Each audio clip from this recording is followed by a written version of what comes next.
evening. I'm Mr. Core Appleton, and you are tuned in to BNN, the Body News Network, the only news channel broadcasting live from inside the human body. We interrupt your regularly scheduled programming for a breaking news alert of the highest urgency. Good morning, or good whatever time it is that you reach for that third cup of coffee. I'm Mr. Core Appleton, and you are tuned in to BNN, the Body News Network, broadcasting live from inside the human body. We interrupt your regularly scheduled biological functioning for this breaking news alert. At approximately 45 minutes ago, a highly aggressive substance entered this body through the digestive tract, bypassed every checkpoint, and is now launching a full-scale assault on one of the body's most critical command centers, the adrenal glands. Here is the shocking fact, people. Your adrenal glands are only the size of a walnut. A walnut. And yet they are responsible for managing your stress hormones, your blood pressure, your energy, and your survival instincts. And tonight, caffeine has them completely surrounded. Our field reporter, Mr. Ben Banana, is already on the ground, or rather, inside the body. Transmitting live from the adrenal cortex. Ben, are you there? Stay with us. This situation is evolving rapidly. Do not touch that dial. Core! Ben Banana here, broadcasting live from the outer cortex of the left adrenal gland, and I have to tell you, the atmosphere here is electric. Literally, the gland surface is shaking. Hormone production is already running at 160% of normal capacity. We can see cortisol, that's the stress hormone, being pumped out at an alarming rate. It looks like a factory on fire. Caffeine has infiltrated the bloodstream and is now binding directly to adenosine receptors throughout the brain, blocking the body's natural tiredness signals and forcing the adrenal glands to produce adrenaline and cortisol as if there is a life-threatening emergency happening when in reality, the person just wanted to wake up for a Monday meeting. I have managed to get close enough to speak directly with the substance responsible. Caffeine is right here, bold as ever, floating through the cortisol stream like it owns the place. I have one question for you, Caffeine. Why are you attacking this body part? What exactly is your mission here today? We'll have that answer right after this. Before we go any further, if you're not subscribed to BNN yet, hit that subscribe button right now and tap the bell so you never miss a live report from inside your own body. We drop new episodes every week, and trust me, you do not want to be the last person to know what's happening in there.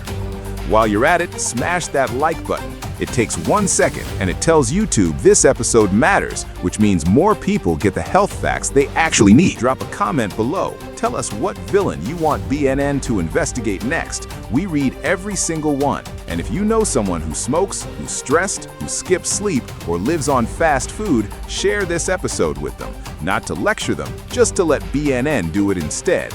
And if you're listening on the go, save this episode for offline so you never lose your place. All right, the body is under attack. Let's get back to the broadcast. Attack? Oh, please. Ben, darling, let's use accurate language. I prefer the term optimization. Few people invited me in. Every single morning. Nobody forced that espresso down your throat at 7 a.m. I was requested, enthusiastically. Now, here is how this works, since apparently nobody reads the biology manual. I enter the bloodstream, travel to the brain, and I sit down very comfortably on the adenosine receptors. Adenosine is the molecule that makes you feel sleepy. I block it. You feel awake, simple, beautiful, brilliant even. But here is where the adrenal glands come in the brain, confused by the sudden absence of tiredness signals, concludes there must be an emergency. So it sends a distress signal down to these lovely little walnut-shaped glands and says, release everything. And they do. Cortisol, adrenaline, noradrenaline, the full cocktail. Now, is that my fault? I simply showed up the body's own alarm system, did the rest. You want someone to blame? Blame whoever decided that 4 hours of sleep was enough and a double espresso would fix it. That person is your villain, not me. Core, I'm now deeper inside the adrenal medulla, and the situation has escalated significantly since our last report. The chromaffin cells here are producing adrenaline at what our biological instruments are measuring as 3 times the resting baseline. 3 times. These cells are not designed for this level of sustained output. Some are already showing signs of cellular fatigue. You can see their membranes flickering under the strain. Blood pressure in this body is climbing. Heart rate has jumped. The digestive system has been told by cortisol to shut down because apparently there is a predator chasing us. There is no predator. There is a podcast and a cup of coffee. And here is the disturbing part. This body is a repeat customer. This pattern happens every single day. Same time, same trigger. The adrenal glands are being pushed to perform an emergency stress response on a schedule. Caffeine, I need a follow-up, and I need it now. What habits beyond the coffee itself are making this attack significantly worse? What is this body doing wrong that is turning a morning habit into a biological crisis? Oh, you want the full list? Fine. But don't say I didn't warn you, this one stings. Habit number 1, no sleep. When this body runs on 5 hours, adenosine has been building up all night like a debt. I arrive in the morning and I'm not just blocking a little tiredness, I'm holding back a flood. The adrenal glands have to work twice as hard. They were already exhausted before I showed up. Habit number 2, chronic stress. This body is already producing elevated cortisol from work deadlines, phone notifications, and general 21st century anxiety. I waltz in and say, more cortisol, please. We stack. It compounds. The glands are producing stress hormones for imaginary emergencies around the clock. Habit number 3, no food before coffee. An empty stomach means I hit the bloodstream faster and harder. No buffer, straight to the adrenals, full force. And habit number 4, my personal favorite, multiple doses throughout the day. Because the first one, of course it stopped working. The body adapted, so you gave it more. And now we are here, the adrenal glands running a marathon they never signed up for. You did not just invite me in, you gave me the keys. Welcome back. I'm Mr. Core Appleton, and you are watching BNN, the Body News Network, where we do not sugarcoat the science, especially not with sugar, because frankly, that is a separate episode entirely. We must update you on the situation inside. Since our last studio report, cortisol levels in this body have climbed a further 22%. The adrenal glands, those two small warriors sitting on top of the kidneys, we have now been in a state of continuous emergency output for the past 90 minutes. To put that in perspective, the adrenal glands were designed to fire in short, powerful bursts during genuine emergencies, a threat, a crisis, a real reason to run. We have now been in a state of continuous emergency output for the past 90 minutes. To put that in perspective, the adrenal glands were designed to fire in short, powerful bursts during genuine emergencies. A threat, a crisis, a real reason to run. They were not designed to be switched on every morning by a hot beverage and kept running. Through back-to-back meetings, lunch at the desk, and a 3 o'clock pick-me-up, the body is beginning to show systemic signs of adrenal overload. Mild headache, slight jitteriness, digestive discomfort, a creeping sense of anxiety that this person is mistaking for productivity. Ben Banana remains live on the scene. Ben, what is the situation on the ground right now? Core, I am now inside the zona fasciculata, the cortisol production floor of the adrenal cortex, and I can confirm this is no longer a manageable situation. This is a crisis. The cells here are depleted.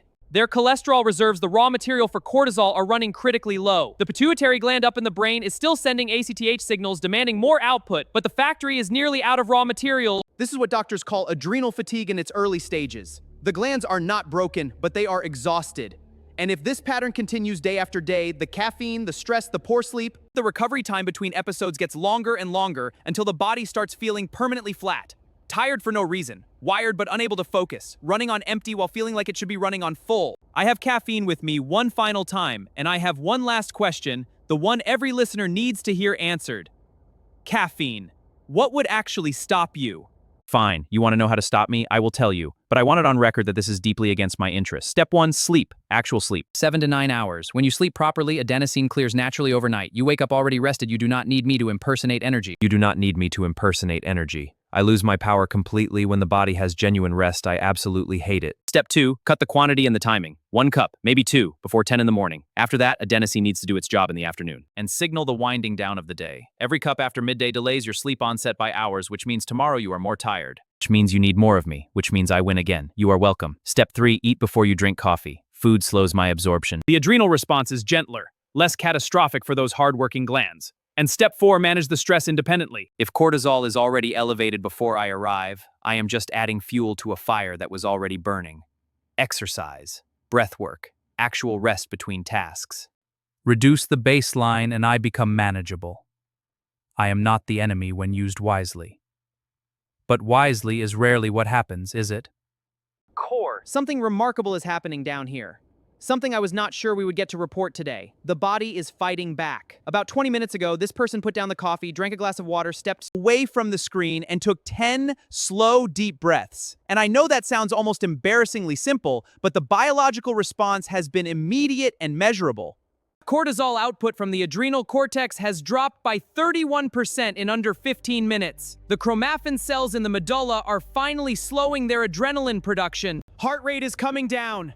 Blood pressure is easing. The digestive system, which had been completely shut down by the stress response, is cautiously coming back online. caffeine is retreating, its half-life is running out. The adenosine receptors are clearing. And here, right here on the surface of the adrenal gland, I am watching these tiny, exhausted, walnut-sized organs begin to breathe again. This is recovery from the inside.